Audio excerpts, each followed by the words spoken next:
Behold how good it is, and how pleasant when brethren dwell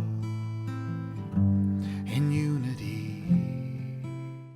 This week's Torah portion covers numbers 16:1 to 18:32. It is titled Korach. In the aftermath of the 12 spies and the pronouncement that the current generation must languish in the desert until their death, it is not surprising that a serious rebellion occurs next. Korach accuses Moses and Aaron of going too far and elevating themselves at the expense of the community. Korach asks Moses and Aaron why they require leaders when in fact the whole of the Israelite camp is holy. Moses does not dispute that point.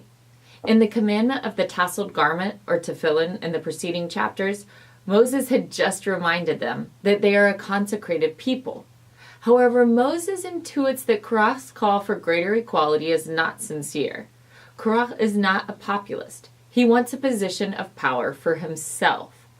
Korach was a Levite already, which meant he assisted the priest in the tabernacle duties, but was not eligible for the high priesthood.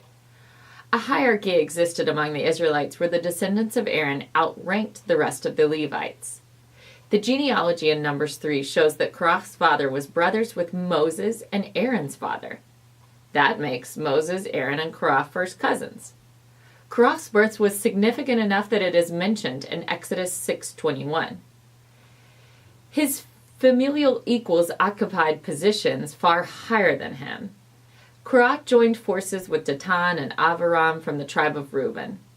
Datan and Aviram refused to meet directly with Moses, unlike Korach. They said they refused to hear Moses' excuses. Datan and Aviram's insults had a sharp and personal sting. Datan and Aviram blamed Moses for failing his entire mission. By not bringing them into the Holy Land, according to them, Moses showed an inability to lead. They asked Moses why they had to leave the land of milk and honey to follow him to their doom. They sarcastically abused the name given to the promised land and apply it to Egypt, the land of their slavery. But Datan and Aviram have an axe to grind, much like Korach. As Reubenites, it normally would have been their privilege to enjoy the blessings that come with being descendants of Jacob's firstborn. Instead, Jacob passed over Reuben in favor of Judah and Joseph. Datan and Aviram have not recovered from the insult. Korach, Datan, and Aviram managed to rally 250 chieftains to their side. Moses acts shrewdly. He wants to settle the dispute with a contest and give God the chance to show his favor. Moses said, "The Lord will grant access to the one he has chosen." This is a warning to Korach that the plot against the Aaronic dynasty and his own preordained position is a rebellion not just against cousins, but against God.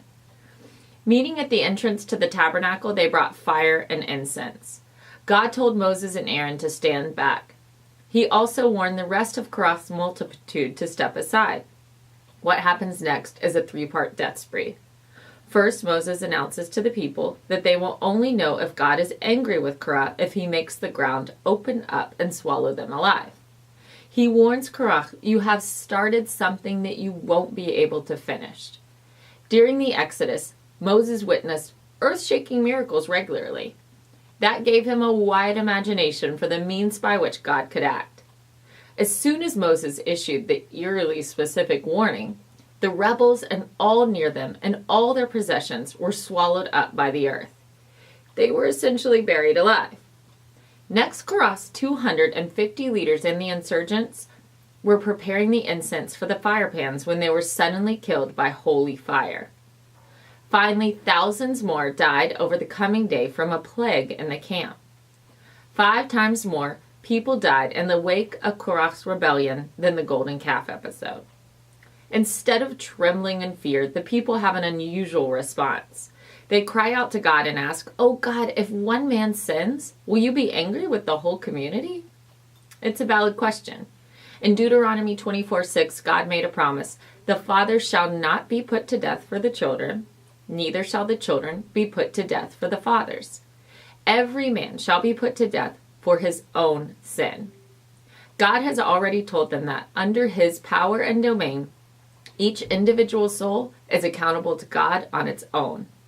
Like so many stories in the Bible, the true lessons of Korach are learned best when reading the Bible in a continuum. All of the people that died in the rebellion presumably had taken up sides with Korach and his accomplices. In Numbers 26, where the Korach rebellion is recounted, the 11th verse says pointedly that Korach's line did not die out. We have to conclude that Korach's sons did not stand with their father's faux populism and therefore were spared from live burial, fire, and then plague.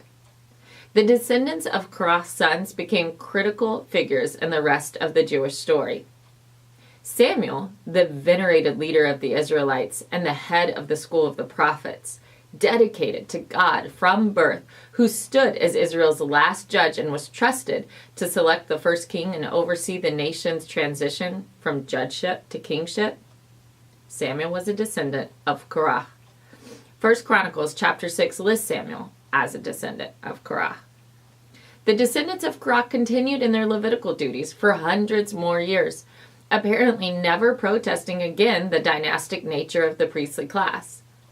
11 worship songs in the Psalms are attributed to the Korach priest who served in the temple courts. They are Psalms 42, 44 to 49, 84, 85, 87, and 88. I can't help but notice in Psalms 46, when the descendants of Korach talk about the earth-melting power of the Lord, they may be writing not metaphorically, but in the most literal sense possible. They say, God is our refuge and strength and ever-present help in trouble. Therefore we will not fear, though the earth give way and the mountains fall into the heart of the sea.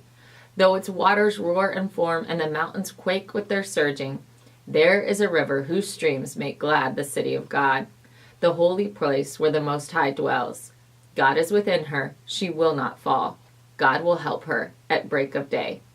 Nations are in uproar, kingdoms fall. He lifts his voice, and the earth melts. Shabbat Shalom.